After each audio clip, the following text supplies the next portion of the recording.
Hello, আসসালামু আলাইকুম। সবাই কেমন আছেন? আমার ছাদ বাগান থেকে সবাইকে স্বাগতম। সবাই ভালো থাকবেন, সুস্থ থাকবেন আশা করি। ইনশাআল্লাহ রোজা শেষ হয়ে যাচ্ছে। সবার জন্য আমরা বাড়িতে গিয়ে ঈদ উদযাপন করার জন্য সবাই আমরা বাড়ির দিকে ছুটে চলেছি। তো আজকে আমি একটা লং ভিডিও নিয়ে আসলাম আমার ছাদ বাগান থেকে। সেটা হচ্ছে আমরা যারা বিভিন্ন ক্যাটাগরি নিয়ে এখনও অবগত না, আমি তাদের সাথে একটু শেয়ার করব যে আমার এই ক্যাটাগরিগুলো নিয়ে একটু আলোচনা করব। বেশি না, 2-3 মিনিটের ভিতরে ভিডিওটা শেষ হবে ইনশাল্লাহ। আপনারা একটু ধৈর্য সহকারে দেখবেন এবং যাদের প্রয়োজন অবশ্যই তারা জিনিসটা শেয়ার করে দিবেন। তো আসেন, আমাদের ফেসবুকে যে মূলত 17 থেকে 18টা ক্যাটাগরি আছে। হ্যাঁ, এই ক্যাটাগরিটা আমরা অনেকেই জানি না কোন ক্যাটাগরি দিব। যে আমরা যখন একটা প্রোফাইল খুলি তখনই কিন্তু ক্যাটাগরির বিষয়টা আসে। সো আমরা অনেকে ডিজিটাল ক্রিয়েটর দিয়ে বিভিন্ন ধরনের ব্লগ বানাচ্ছি, বিভিন্নভাবে করছি, আমাদের পোস্টে ভিউ হচ্ছে না, রিচ হচ্ছে না, আমরা টেনশন করতেছি, কিন্তু আসলে আমরা জানি না আসলে কীভাবে আমাদের কী করতে হবে। সো আমি আপনাদের সাথে সেটা একটু শেয়ার করতে যাচ্ছি। যেমন প্রথমে আছে অ্যাক্টর। আমরা অ্যাক্টর মানে তো সবাই জানি, যারা অভিনয় করে তারা হচ্ছে অ্যাক্টর। তারপরে আছে আর্টিস্ট। আর্টিস্ট মানে হচ্ছে যারা বিভিন্ন শিল্পী আর কি বিভিন্ন ছবি টবি আঁকে, তাদেরকে আর্টিস্ট বলা হয়, তারা এই ক্যাটাগরি দিবে। তারপরে আছে অ্যাথলেটেড মানে হচ্ছে যারা আর কি ওই যে খেলোয়াড় আর কি। হ্যাঁ, তো আমরা যারা অ্যাথলেট বা বিভিন্ন ধরনের সাথে জড়িত, স্পোর্টসের সাথে জড়িত, তারা অ্যাথলেট দিতে পারে। তারপর আছে ব্লগার। অনেকে বিভিন্ন জিনিস নিয়ে ব্লগিং করে, হ্যাঁ, লেখালেখি করে, তাদেরকে বলা হয় ব্লগার। তারপরে আছে শেফ মানে আমরা সবাই জানি, শেফ মানে হচ্ছে যে রান্নাবান্না করে। হ্যাঁ, সো আপনারা যারা রান্নাবান্না করেন তারা শেফ দিতে পারেন, হ্যাঁ, শেফ ক্যাটাগরিটা দিতে পারেন। তারপরে আছে কমেডিয়ান। হ্যাঁ, আমরা যারা কমেডিয়ান বিভিন্ন ধরনের ভিডিও বানাই, তারা হচ্ছে কমেডিয়ান, এই ক্যাটাগরিটা সিলেক্ট করব। তারপরে আছে ডিজাইনার মানে আমরা জানি যারা বিভিন্ন ধরনের ফ্যাশন ডিজাইন নিয়ে কাজ করে, তাদেরকে ডিজাইনার বলা হয়।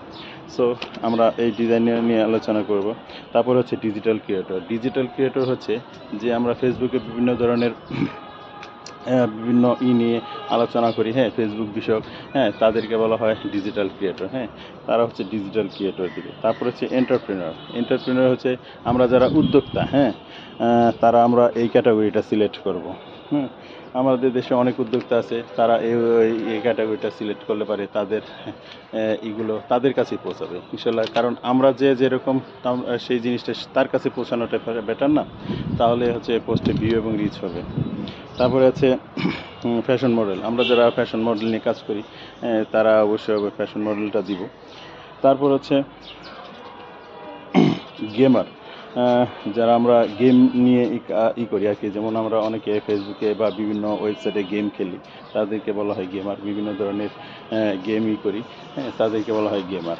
তো তারা ওই জিনিসটা সিলেক্ট করবে। তারপরে আছে জার্নালিস্ট মানে আমরা জানি যে সাংবাদিক, যারা সাংবাদিকতার পেশার সাথে জড়িত, তারা ওই সাংবাদিকতার পেশাটা দিবে। তারপরে আছে মিউজিশিয়ান। আমরা যারা মিউজিক নিয়ে কাজ করি, গান নিয়ে কাজ করি, তারা অবশ্যই এই ক্যাটাগরিটা সিলেক্ট করব, হ্যাঁ, মিউজিশিয়ান। তারপর আছে ফটোগ্রাফার। আমরা যারা ফটো তুলতে পছন্দ করি, ফটোগ্রাফার, হ্যাঁ, তারা বিভিন্ন এই ফটোগ্রাফার ক্যাটাগরিটা সিলেক্ট করব।